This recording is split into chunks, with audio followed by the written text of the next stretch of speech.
السلام عليكم اخوان، شوكم شخباركم؟ هذا فسيل يقولون ابراهيم، هذا عن طريق صديقي يعرف له شخص صديقه، هو انا ما اعرفه زين يعني.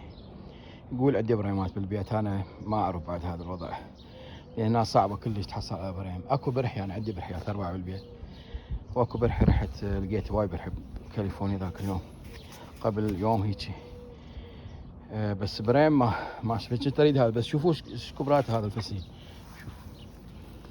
هذا خل انا بالكبريت والنحاس على مود يطهر. هذا شفتوا هذا $150 ورقة ونص. قلت له عمي جيبه، اذا ابراهيم جيبه بس الله الله ان شاء الله يخلي بيه البركة. الله يعلم هذا كم سنة يلا يكبر.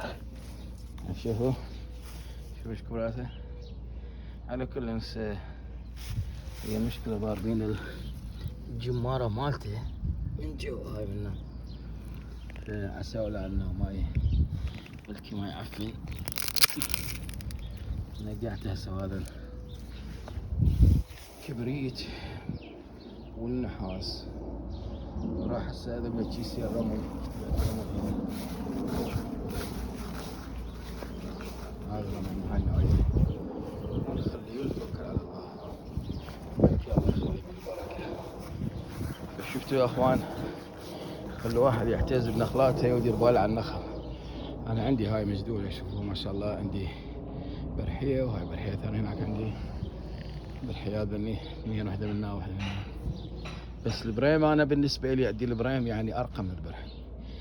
صح النوك تقدر تاكل الخلال مالته حلو والرطب، والاهم شيء التمر مالته ما يقشر، ما يصير بقشور، يظل هيجي، يظل على حاله، لا ويسمونه بالعراق هم هالايام.